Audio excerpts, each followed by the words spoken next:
All right, everyone, welcome back into another NBA DFS video. Have a massive Wednesday slate here for you guys with a lot of injury news already started for the day.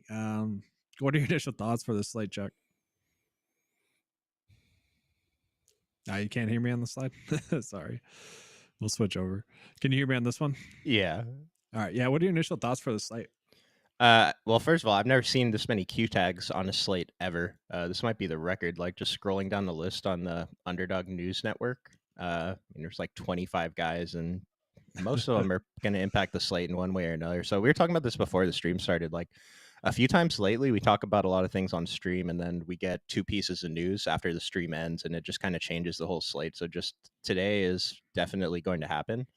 So just be aware, be ready to adjust. Be in the Discord and see what we think about everything, I guess. Yeah, for sure. Can you hear me on this slide now or no? Nope. No? What? Okay, we'll stick with this slide. Heard you for like half a second. That's weird. But yeah, we'll jump into this slate. Just injury wise, we got a lot. We'll start with the players that we know are out. We just got news, and we're kind of going to go by order of the game. So right now, we just got news that Kuminga is going to be out, and so are we expecting Clay to start again? He was someone. I mean, shout out to Nick for that call. That actually really was a difference maker for me yesterday for the Clay call. But is he some of that benefits? Are we just looking at Jackson Davis as a cheaper play? Kind of what are your initial thoughts there with that? Well, Underdog has their starting lineup as Steph, Brandon Pajemski, Clay, Andrew Wiggins, and Draymond. And so, yeah, Trace Jackson Davis is back tonight, and Draymond's minutes they felt kind of short last night. Like they were kind of weird. His rotation was shortened a little bit.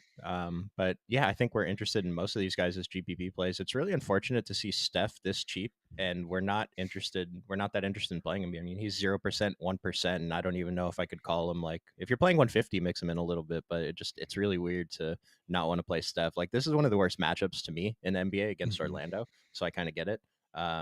Yeah, I'm not really targeting anyone from this team though. Reflecting the ownership, no one wants to get here. I don't know if we have to. Yeah, it's kind of a more difficult matchup as well. So, I mean, that could be part of it as well. But I will go ahead and jump into another game where the matchup's not the best, but I kind of think it's noteworthy. We haven't seen Washington too much without Tyus Jones since the trade deadline. So they're going to be without Landry Shamet, Eugene as well. And so are we looking at potentially Jordan Poole to be a decent play? We're looking at Denny, Corey Kispert, maybe a decent amount of them, maybe none of them. Raquan Holmes has been going off. What are your kind of thoughts for Washington tonight? I'm interested in Kuzma at 2% ownership. Double-digit OF index value score isn't great, but 8,400, I think he's worth some GPP shots. I mean, the only guy pulling ownership on this team is Denny at 10%, 16 on FanDuel, and then Rashawn Holmes at 8%, 4,700 on DraftKings. That seems fine to get to a little bit as well. Jordan Poole 6,900 now. Like when he was 6K, it's like, all right, he's starting. We'll see what happens, and he did all right. But now I think he's a little bit too expensive. So he's still like a GPP play, but I can't say anyone on this team is like a big target. Maybe Rashawn Holmes, but I'm not going to get that much. Yeah, I'm kind of right there with you. I mean, more of lineup fillers. I don't know. I do like Jordan Poole tonight, but we don't need to get there. It's a 10-game slate. So, kind of just don't need to get there because we look at this next game here. We got Portland versus Atlanta. Portland's so banged up tonight. And so you got, for example, Scoot Henderson at basically the same price tag. Yeah, I would much rather get to him. He's more chalk, but he's chalk because Simons is out, Sharp is out, Broden's out, Jeremy Grant most likely to sit. We got to see if Aiden's going to play, because if Aiden plays, that might be one of my favorite leverage spots on tonight's slate because his usage goes up a massive amount with Grant, Simons, with all those guys off the court as well. Those are the two players that really get a bump in their usage. But we got to figure out what to do with Banton as well, because he's a decent GVP play, but he's priced up as well. I don't know. What are your initial thoughts here for Portland? Scoot pulling all the ownership. I get that. 6,100. He's been great. Adjusted to the NBA fine. The other guy from Portland I was looking at was actually Chris Murray at 4,300 over on DraftKings small forward position. I think he looks fine. And then Banton, like I tried to get Banton in my lineups, but he projects so poorly. I had to boost him so much to get any.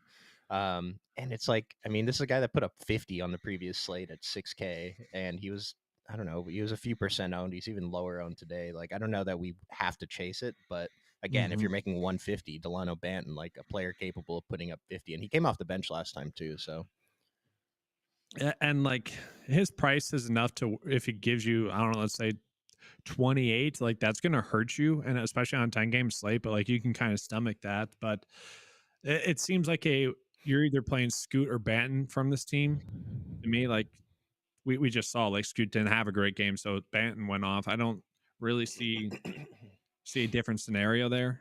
But I will say, like, I do like I like Aiden a lot more than the model does. But we have to see if he's active. But on the other side of this game, we have Atlanta here. And so Atlanta's very banged up as well. Like they really have been for quite some time, but they're more banged up now. So Murray, a game time decision. AJ Griffin's still out. Burnican's still out. Jalen Johnson out. Anika's still out. Trey Young's still out. So I was mad on the last slate. I really wanted to say Vic Krejci was going to be a good play, but it just felt too thin. And I'll say, if Murray's out, I'm probably going to get to him tonight. He's kind of the chalk option on FanDuel right now, but everyone's kind of chalk for Atlanta on FanDuel. Do you have like a spot where you feel most comfortable with for Atlanta tonight? I think it's just DeJounte. I mean, as far as payups go, he grades out excellent in the model today. Second only to Jokic on OF Index. Cheaper than the like three guys below him, I think. And then Bruno Fernando, I'm still interested in. Like his ownership on FanDuel seems insane at 4,800, 47%. 23% on DraftKings at 4,400. It's okay. His value score. I mean, the model is saying that he's probably poor value considering how highly owned he is, but I think we still want to get there a little bit. And then I kind of want to avoid Bogdan. I don't know. Like his price is probably appropriate. His ownership is high, but I'd rather focus on getting to DeJounte, mix in Bruno Fernando, and then I actually am playing Vit Krejci today as well. So we'll see how that goes. I was just betting on this guy to score less than 6 points last week. Now I'm jamming him in my DFS lineup. So it's funny how quickly things change. And Clint Capella's there too. He's fine. Yeah. I think he's good though. For tonight's like going against Portland at 4.2, like that's probably just a little bit too cheap for him, projected at 31 minutes. I don't know, and it's probably confirmation bias because I've been wanting to play him, but that's okay. And we got a question from Jose. What are the top matchups tonight? Would you consider this matchup one of the better matchups to be targeting tonight? Yeah, I mean, only an 11-point spread. Again, Atlanta with the low total is odd. 218 against Portland. I mean, if you asked me what it was before I saw this, I would have guessed at probably 10 points more at least. So that's a little bit concerning. But yeah, I mean, this is great. Atlanta side pulling the ownership. I think they probably should be. And Portland is tragic. And so, get to Scoot. Yeah. All right. So the other spots kind of worth, I mean, we got a bunch of games worth mentioning. Let's jump into New York. So we know that OG's still out. We know that Randall is still out. Burks is a game time decision, probably going to sit, but we do have him projected for minutes. So I probably shouldn't phrase it that way. Mitchell Robinson is expected back tonight. So that does muddy up, I would say, the plays a little bit. Isaiah Hartenstein, not a good play, especially on FanDuel. But we still have Miles McBride projected for a ton of minutes. We still have Dante DiVincenzo and Josh Hart projected for a lot of minutes. Are you getting to those two, DiVincenzo and Hart? If not, are you getting to anyone else? Yeah, I'm still getting to DiVincenzo and then Josh Hart. No, in my initial run, I'm not. I guess I'm getting like 7%, so I'm getting there a little bit. But I think Dante is going to be the guy I'm most interested in. And then I was super interested in Isaiah Hartenstein. We only have Mitchell Robinson projected to play 14 minutes, but like that's more than enough to take away that ceiling from Hartenstein. So it's going to be tough to get there. But I think it's going to be mostly Dante DiVincenzo for me than mixing in the other guys.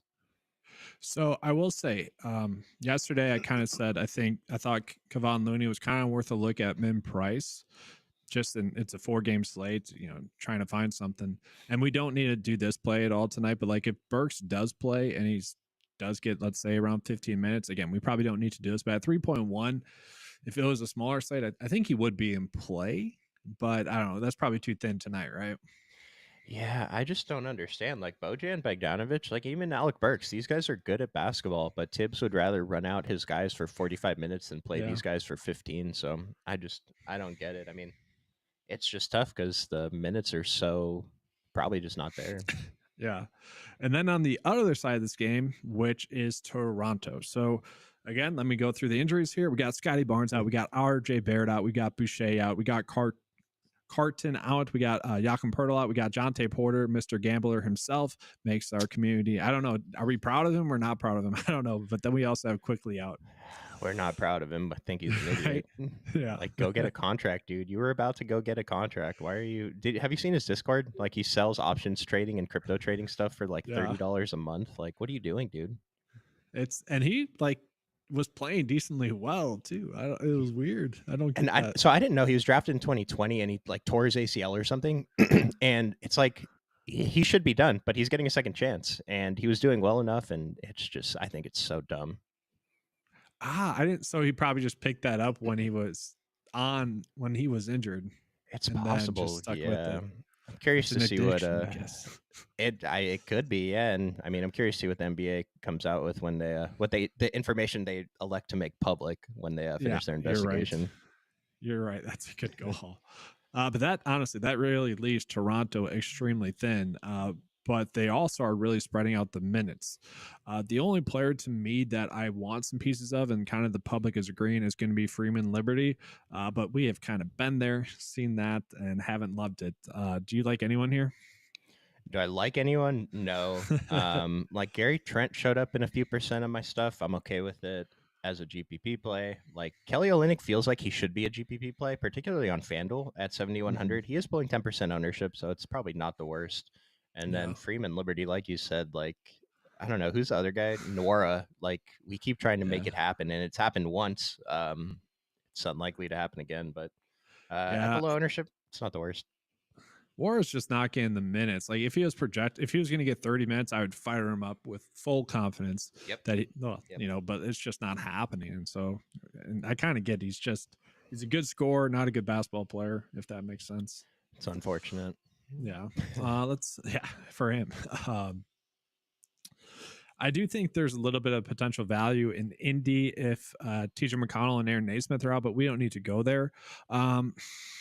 The Detroit game is one we probably want to pay attention to here. Cade Cunningham, Jaden Ivey, both game time decisions. Fontecchio is still out. Quentin Grimes still out. Gibson still out. Sasser is a game time decision, but expected to play. So if we get news that Cade Cunningham and or Jaden Ivey are out, we're probably looking at Malachi Flynn as a good value, right? I think so, yeah. And I mean, it's a tough matchup, of course, against Minnesota, low total, but someone has to play minutes. And Sasser, I was anyway, talking all this smack about him on the previous slate, and he finally had a good game.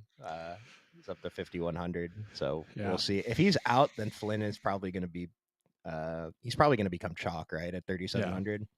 Yeah.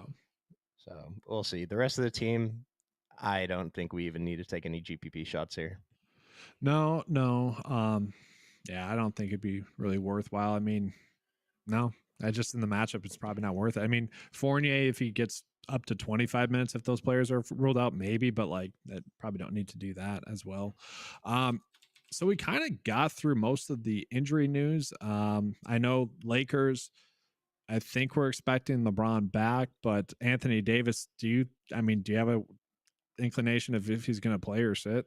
So I tried to search on Twitter, found nothing that indicated one way or the other. Like, it makes sense to sit him because he played a lot last night and he looked exhausted in that second overtime. But I don't know. He said, like, because the other thing I saw when I was searching for it was his comments about he wants to play every game this season. Lakers need the win, right? Like they're trying to solidify themselves into play-in. So I think it's a true 50-50. I have no idea. I know the NBA made the call last night with like 5 minutes left. They're like, we need the Lakers in the playoffs. They got to win this one. Do you see this dude had a $5 parlay to win 100K and he hit everything except Giannis points over, dude? I would throw up, man. But I mean, that ticket was so lucky. One that, went into overtime and then double over. I mean, I would be, obviously you don't like that, but I mean, very, very lucky. It's not like it was a good slip. No, I mean, $5 to win 100K, it can't be. But like you said, the NBA made the call. People talking about, the NBA made the call to tell Giannis to miss 2 free throws. Like, sure, man. The other spot that we have here is OKC. SGA is out. So this is like I wouldn't consider them a bad chalk, but Jalen Williams is kind of priced up. Josh Giddey he should be a great play, but at the same time, wouldn't it be surprising if he chalk bombs? You got Cass and Wallace as kind of pretty high owned as well. Do you have an idea of where you want to go? Are you finding this chalk, or kind of what are your thoughts here? So in the run I have right now, I have 3 players more than 50%, and I have them all at almost 80%. And two of Mm-hmm. them are Jalen Williams and Josh Giddey. So Jalen Williams, I'm comfortable having that much. I think he's probably the best play on the slate today. At 40, even at 48% ownership, like in a vacuum, he's the best play on the slate for his price. Yeah, And then Josh Giddey, I'm a little uncomfortable with it. He did go off yesterday. he did. Um, but like looking at who gets the boost with SGA off the court, Jalen Williams is definitely number one, and then it's Yep. actually Lou Dort number two. Now I'm not sure that we want to dive into Lou Dort tonight, but his price is good on DraftKings 4600. Yeah. Josh Giddey actually gets a slightly I don't even know if It this is goes right. down, right? We saw this last year. Yeah, Mhm. he's better with SGA on the court. And so Yeah. I'm fully comfortable playing all the Jalen Williams. Giddey, I'm probably going to try to come down on the ownership I have now. And then I've been over on Chet Holmgren every game for like the past couple weeks. So I'm probably going to Yeah. be at least with him today, that now that he's up to 18% against this Houston team. Yeah. I think that's right. I mean, I will say with Giddy, we haven't projected for 30 minutes. Will he get 30 minutes? I'd be almost surprised. Like the last game was the first game in a while that he got over 30 minutes, and Mhm. it's probably because he shot the basketball extremely well. I Yeah. don't, it's like it's on paper it makes a lot of sense, but like maybe we're just still have some bias from last year. I don't know. It's just like it seems too high. It seems too risky. But at the same time, like Isaiah Joe projection for 23, 22 minutes could be a little bit of a pivot off of that. Maybe he gets closer to 25 minutes instead of getting again 30 minutes. I don't like he's someone that can shoot to get hot and get a little bit extra run as well. Yeah, I was just going to ask you about like him and Aaron Wiggins are both pulling very low ownership, Right. but then Case and Wallace, 29% on DraftKings, 42 on FanDuel at about Mm, 4K. I mean, I have never been in on Case and Wallace. I think he's a poor fantasy producer, and at this mm, ownership, I feel like there's enough options on today's slate. We don't have to get there, but if you do yeah. want to direct pivot on the same team, I mean, Isaiah Joe and Aaron Wiggins, like they're super mega risky. But Yeah. if you're making 150, I think they're worth taking a couple shots on. So my thing with Wallace is like it's kind of the same thing with Giddy. Like he randomly didn't get minutes last game, and it's probably because Giddy did play well, but he had been someone that I had been looking at value wise, just price tag wise. Like um, I don't know. We've mentioned some plays like this, a little bit of Larry Nance at the start of the season, where like to start your day, you just kind of plug in someone that, let's say, you forget is not going to ruin your night. That's kind of what I've been doing with Wallace the past like month or so. But now he's at 4K and he's only projected to get 27 minutes, which wouldn't be that much more than what he's been doing. So, like, 3 more minutes, maybe gets 3 more fantasy points. Like, I think taking a shot on Joe makes more sense. And to your point, like, we saw Wiggins in the same spot earlier on this season. Like, he was the guy in some spots, which is not what you would think. What about Gordon Hayward? Like, would it be shocking to see him get 20 minutes instead of 17.7 that we haven't projected to get? Um, no, I mean, I wouldn't be surprised. It's like we haven't seen this situation before, so we have no idea. Because so when Gordon Hayward got to OKC, it seemed like they were pretty interested in playing him, Mm-hmm. at least 18 minutes, right? But he hasn't really been getting that lately, only passing that in one of the last 5 games. Yeah. But again, we don't see the situation much with SGA out. So, and like I said, I'm going to get away from Josh Giddey a bit. I just X'd Case and Wallace out of my player pool. Very risky. But Ooh. it would make sense to boost up a guy like Gordon Hayward. And I boosted Wiggins and Isaiah Joe on your call too. Yeah, I think that makes sense. If you're fading Wallace, you got to get to some of those guys. Um, so we did get some comments about Josh Giddey here. So Unicorn Love says he's been getting minutes before this. He has, but still they've been inconsistent. They've been unreliable. And late season DFS, like random stuff happens. Who's to say OKC doesn't want to get some sort of lineup look for the playoffs? Like, let's just see how this rotation works. They might. I mean, we've been seeing that a bunch already. Miami, the chalk yesterday with Miami did not hit. Uh, we just see that a bunch in late season. Yeah, and with Josh Giddey, so he's played over. Yesterday was the first time he's played over 30 minutes in 3 weeks. He played 31. And just like scrolling through his last 3 weeks of box scores, I mean, his floor seems pretty good. He only really killed Yeah. you 2 games. And so I don't know. Like I said, I'm gonna try to be a little bit under this, but I'm not like gonna be way under. I might have 33% instead of 44%, something like that, of Josh Giddey. Yeah. Yeah. And yeah, I'm right there with you. And then let's see, we got one other spot here, Memphis. It seems like Memphis, the headache spot for injuries. I mean, this took about 20 minutes to go through all their injuries, which is a crazy slate. And we just got some more news that we'll get into a second. Power called that out. But Scottie Pippen Jr. kind of chalk for Memphis, and I'm kind of okay with that. 5.2 projected at 27 minutes. With all the players out for Memphis, is he someone you like, or do you like anyone else from Memphis? I don't mind Scottie Pippen. Not necessarily a guy that I was going to target, but he did show up in some of my stuff, and I'm okay with it. GG Jackson, I was looking at too, and then I thought JJJ was going to be a pretty solid GPP play, but I got 0% of him, so might not end up going that direction. Yeah, GG Jackson's been kind of crazy with how much of a ceiling he's had, and his price hasn't really come up. And Jaren Jackson Jr. has been extremely consistent, and he's kind of been locked in that low 8K range. And so, to your point, I do like Scottie Pippen, but I think both the Jacksons are firmly in play at low ownerships. And then, have you considered, like, if AD is ruled out, are you going to boost any of these guys on Memphis? No, that wouldn't change anything for me. Okay. But you're right. Like, it would make them more appealing for sure. Yeah, it's like Lakers suck on D either way. Yeah. But obviously it's easier without AD out there. Yeah. And you don't have to worry about any foul trouble stuff as well. Mm-hmm. So with that, let's go ahead and get back into the chat. Apologies, guys. A lot of these are from a long time ago, but let's get into Power's comment about Grant, Aiden, and Matthias being ruled out. So let's refresh the data here, seeing if we have that updated. I mean, it probably just is skewed, but we have to worry about a blowout even more, I would say, with Aiden out. Do you have any kind of thoughts with that?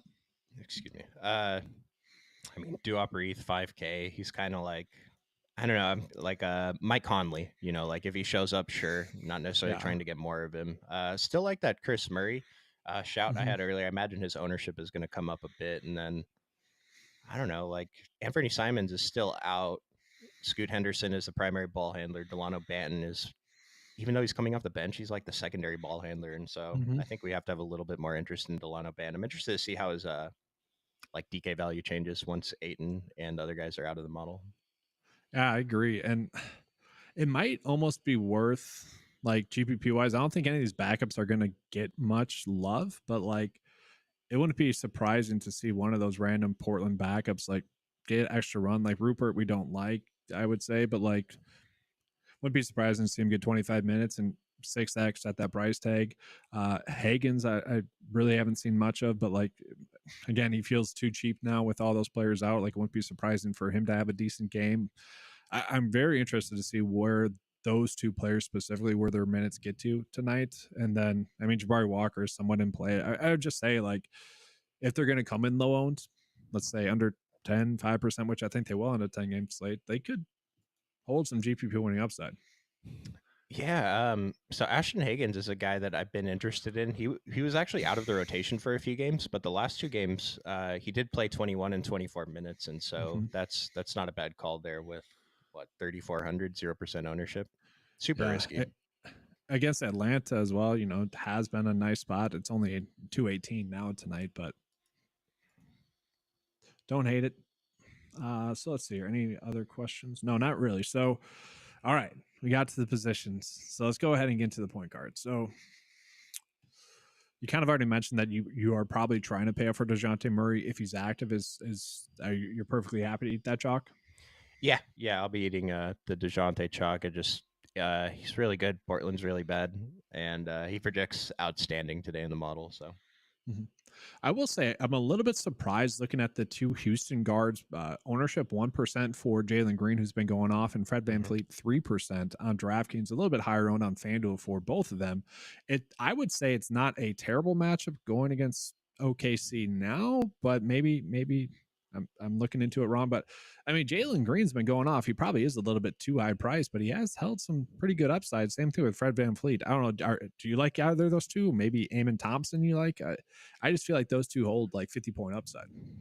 Yeah, I wouldn't mind taking a few shots on Jalen Green. I'm getting more Fred VanVleet. I think it's just due to the slightly cheaper pricing, but Yeah.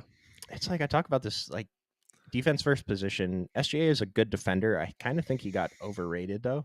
Like people think he's like a Drew Holiday. He's not a Drew Holiday on defense. He's very good, and I'm wondering if this like the projections are lower on these two guys because OKC is good at defending the guard spot. But it's different with SGA out, and so I think these two are pretty good GPP plays, both of them. Yeah, and it's a 5.5-point spread, so should stay close. Other spots, I mean, it's pretty loaded with good guard plays. We'll just sort it by ownership here. Obviously, Josh Giddey's popping. Markel Fultz, yeah, definitely an interesting one there, I would say, on tonight's slate with Gary Harris out, projected to get 21 minutes. Like, I get it. Um, like, it's tough to say what to do because I mean, he's a better play than Wallace, I would say. I'm more happy to get there. I guess, what are you doing with Fultz? He seems like a solid kind of hat to play type play.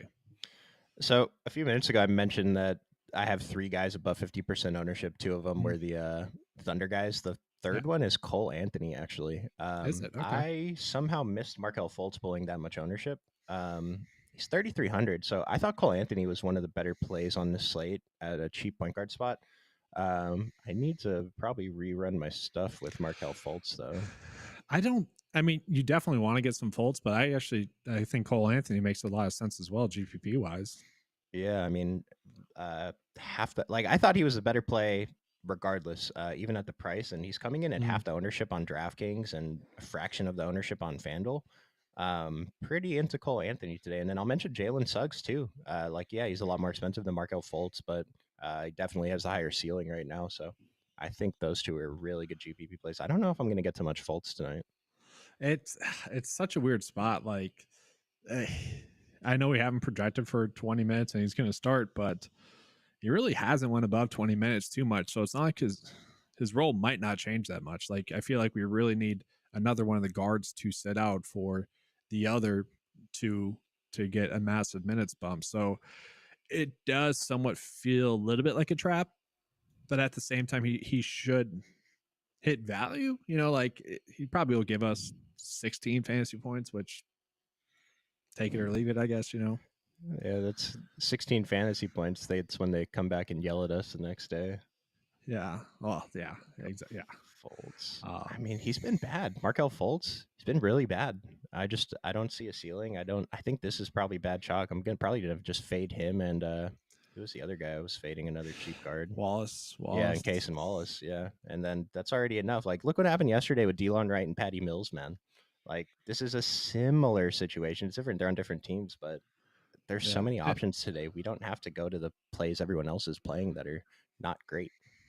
And me and Nick even mentioned that on yesterday's stream. It's like Jose Alvarado is such a better play, but just a logical pivot. And that was on a Mhm. 4-game slate. Like, Yeah, these plays are kind of similar, and it's a 10-game slate. So it's like, do we really need to take that risk? right. And we got a question about Rupert here for Portland. We can kind of go over Portland again here. So I think he's in play. I think Hagens is in play as GPP plays. We'll see kind of once the data updates more so if they're good plays. And then Scoot Henderson's chalk. So we can kind of talk over that again. And GPP play. Rupert Hagens probably pivots off of Fultz, to be honest with you. More GPP plays. And then Scoot, solid GPP play. Yeah, it's like Ryan Rupert. He's probably going to start, but I would rather just pay twice as much and play Banton if I was going to go to one of these guys. I don't know. Like I mentioned that I'm into Chris Murray at the small forward Mhm. position, a little bit more expensive, but what kind of ceiling, like what are we expecting to happen when we play Rupert? You know, it's Yeah. possible he has a good game. These guys are in NBA. They're good at basketball, sure, but I think the vast majority of the time, even when he does have a good game, it's not even going to help you win a tournament. So I don't think it's worth the risk. But again, I Yeah. hate to talk people off players when Yeah. they're going to play 20 plus minutes. And we did just get the starting lineup. So it's Scoot, Rupert, Murray, Kamara, Reef. So kind of what you would expect. And we did get the update as well. So the two guards, the two value guards for them are projected at 21 minutes or so. So I would say they're in play. Yeah, I mean, it's a big slate. If it's like the last guy in, sure. Yeah. Yes. Yeah. I don't think we really have to worry about getting different today. Like, unless you play straight up the top 8 guys in ownership, you should be fine in terms of that. You're right. Definitely spent too much time on those. Let's see here. So other plays that we got ownership wise for the guards, Giddey we already mentioned, DiVincenzo we mentioned as a good play. Any other plays that are kind of popping up to you that we maybe didn't mention before we jump on into the forwards? No, I think I'm riding the chalk pretty hard tonight at the guard position. All these guys near the top, except for Bogdan, all the way down to Cole Anthony, I think are pretty solid. So let's jump into the forwards here real quick. And when we were going through Portland, hate to get back into it, but like Kamara is a decently good value play according to the model. And if he still stays that low owned while he gets 33 minutes, and to your point, Chris Murray as well, like those two are going to be great leverage spots. But do you think they're going to still be that low owned? No, they should. I mean, Kamara can't come up that high, right? Like if he comes in like 12%, that seems still fine. Yeah. But it is a 10-game slate. I don't know. It's like if they become too chalky, probably don't need to get there. But if they stay low owned, they're both in play. Yeah. Agree. Yeah. Is it a one or the other situation? I don't think so.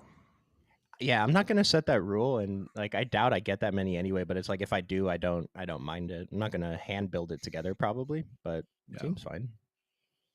So looking at the value, just sorting by value, no one's too chalk until we get to Jalen Williams, as he should be.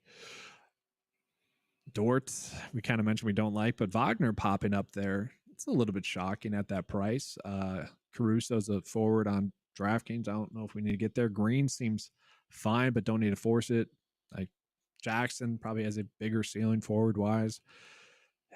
This is a spot where you probably could get different, but at the same time, I don't know if we need to get different still. Yeah, like Franz Wagner being at the top of value, I noticed his price and I really like him. He's been not great, but like we know he's a good player that has that ceiling, and this isn't an awful matchup. Model's telling us we can play him. He's coming in for 12%, which is actually, I think it might be a little bit high on this slate. He is very cheap though, so I get it.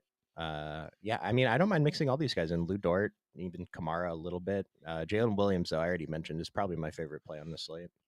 Yeah, I think you just got to get to him for sure. Ownership wise, though, it does get pretty thin after a while. Like it goes Williams, DiVincenzo, Bogdanovich, and then takes a big drop, and it's pretty spread out. So we didn't really mention Anthony Davis. Is he like your next favorite pay up after Murray, or like where are you at with him? I think I actually got like 0% on my run. It's like the first time all season. Yeah, and I didn't even okay, never mind. I got 5%, sorry. But yeah, I don't know. I'm not that interested in AD tonight because it's like, what could the coach say? Like, yeah, he's good to go. Like, we know he played 50 minutes last night. Still a GPP play, but I just, first time ever. I'm not super in on Anthony Davis. It makes sense, especially given the slate that we have to maybe go more of a balanced approach, especially guys coming in off of a back and a back to back. So I know that we had a question about Mobley like 20 minutes ago. So sorry. But Ari's minutes being limited, it seems like it. So we have him projected at 27 minutes. Can he still hit value at that? Sure. But is it worth the risk, especially on tonight's slate? Probably not. Is that where you're at? Yeah, completely agree. All right. So let's see here. I'm trying to just get caught up on some questions. Are we riding Dante DiVincenzo? I think so. Yeah. Just, I guess why not? Like he's probably too cheap. He's went straight back to what he was doing prior to the All-Star break. Just keep shooting, man. Put up another. What did he put up? 23s in the previous game. Yeah, he did. 11 for 20, dude. Like it's insane. Let's see here. So we got a question from Rick single entry FanDuel must plays or just core plays or couple of plays. Sorry. I don't think it changes that much from DraftKings. I mean, just sorting by ownership, I feel like I would definitely be okay eating the Jalen Williams chalk. I mean, Josh Giddey seems fine.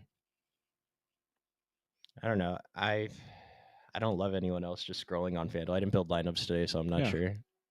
Krejci just same price as he is on DraftKings. That kind of stands out.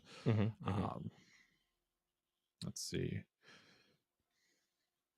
I mean, yeah, Jalen Williams for sure. I mean, Scoot, arguably too cheap there as well. I mean, it'd probably those three for guards, which probably doesn't help too much. But I mean, honestly, if you like any combination of these guys on the first page of ownership for FanDuel, you're probably fine. Yeah, these are like none of them are awful plays according to the model. And the model kind of agrees with the ownership as well, value wise. Like Reith will probably soak up some ownership, but he could be the play on FanDuel as well, center wise, but probably don't need to get into that. And that's actually probably a good pivot into the centers tonight. So we'll jump into that. So center wise tonight, value. Capello's kind of popping up. He's kind of chalk. Jackson Davis kind of popping up as well. Chet Holmgren we could probably get to if we needed to. Holmes is popping up on DraftKings specifically. FanDuel probably priced up a little bit too much. What are your starting points here for center? Yeah, I mentioned I like Rashawn Holmes. I actually didn't realize he was top at DK value, so that was cool. Don't mind paying up for Chet. And I mentioned Clint Capella at 6,500. His minutes are going to be weird, but especially with no Ayton on the other side, Okongwu's still out. And I mentioned Bruno Fernando is a play that I really like a lot too. I think we can mix both of those guys in. And then I don't think there was any other centers that were like super standing out. Like Nick Claxton, I think is a good price, but it feels weird playing him recently for some reason. And then, yeah, probably just mix up a bunch of those guys, maybe get a few percent of I saw someone ask about Poku versus Metu, and I feel like I'd rather play Poku unless someone else from Detroit gets ruled out and Metu has an opportunity for more minutes. But even then, these are very thin GPP plays. So I want to get your thoughts on this real quick, but I think I already know. So I'll just ask it. Are you worried that Bagley could get more run tonight? He's projected to get 18 minutes. He's been limited the last 2 games. It's possible, yeah. That's like the one reservation with playing Rashawn Holmes. Like the price is still good, and Rashawn Holmes, what do we have him projected for? 28 minutes? Yeah, it's like he really needs to get that 28 minutes at this price, right? And if they end up kind of meeting in the middle, Bagley could be what we think Holmes is. I'm saying Holmes is the correct play, but like I think it's not too hard to imagine those two split minutes, and then maybe Bagley's the one that goes off. I'm not saying do that, but like that's where I'm like, I hesitate to get to Holmes a little bit tonight. But like if 8%, it's like I thought he'd be chalk tonight. So like 8%'s nothing.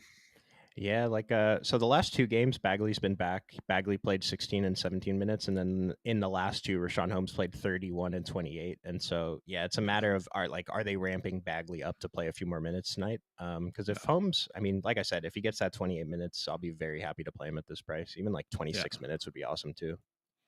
Yeah, exactly. And those two have always been like point per minute producers. It's always happy to play them when they're cheap and gain 25 minutes. Sorry, reading some comments. Let's go ahead and get into a little bit of a first look build here. So we got a lot of chalk. We're probably going to eat some of the chalk, most of the chalk here. So instant starting lineup points for you. Where are you starting? I mean, for me today, Jalen Williams, Josh Giddey, and Cole Anthony. Okay. I agree with Jalen Williams. I agree with Josh Giddey. Those two make sense. But Cole Anthony, this is the GPP spot. This is not like the chalk guy. I mean, I'm playing a ton of him, but he is the GPP shot since he's coming in lower owned. Yeah, I mean, it's a direct pivot off of the chalky Markelle Fultz, so I'm fine with it. We can put him in there. I like the conviction there. I mean, no hesitation. You went for it. So, I mean, yeah, just, ride or die with Occupy guys. Yes. Are you fine with Scoot? Yeah. All right. So we'll put him in there. And then from there, let's see. We could go DiVincenzo. I like DiVincenzo, yeah. I don't know if we're going to be able to fit DeJounte in this build, so we might need to find a couple more mid-range guys. Yeah. I mean, we got Chris Murray. I feel like he's fine. Chris Murray would be a good one. Yeah, that's a good call. I got? Getting a bunch of Pascal. If we can't fit DeJounte, maybe our other pay up could be Pascal if we have the Makes position. sense. Rashawn Holmes if we need some more salary relief. Let's go Holmes because I feel like that's a nice little ownership spot and not the best matchup against Brooklyn, but should be able to get there. I'd like that. And then we have 10.7, so like could easily get Murray, could easily get AD. Almost too much salary left over. Nice, yeah. I was gonna say like I mean Chet instead of Rashawn, get someone else there, but this is a pretty nice start. I think like if you're playing small field, this is the core. Yeah, I mean that's solid. I mean a little bit of leverage here and there, but still a lot of the chalk. Yeah, like you could probably take Cole Anthony out if you're playing small field, but yeah, this is pretty strong. We already have Holmes and Murray, who's still not too high owned, so maybe don't need to play all three of them. But yeah, let's see here. So we just mentioned Holmes, our thoughts on him. So Krejci, we kind of mentioned as well. I kind of like him. I think he's a really good play on FanDuel as well. If Murray's ruled out, I'm going to be playing too much of him. I'll tell you that much. It'll probably hurt me. But you kind of mentioned you liked him as well, right? I'm okay with him now, where I was completely off of him last week. It's just the minutes are there, and I thought that he was just his usage was in the toilet, but his usage is not bottom tier. It's like just above that, so it's fine. Just hit a couple threes. Yeah. And then do we like Walsh on FanDuel? So more FanDuel specific there. If I remember, his price was higher. I don't like him on DraftKings. On FanDuel, I think I would get it a little bit more just due to how the roster construction works over there. But I still feel like I would want to find a pivot if I could. Yeah. And we just got a weird starting lineup for the Warriors. TJD is starting next to Draymond Green with Klay Thompson. So Curry, Thompson, Wiggins, Green, Jackson Davis. And so I don't know. We'll have to see what the model thinks about Trace Jackson Davis.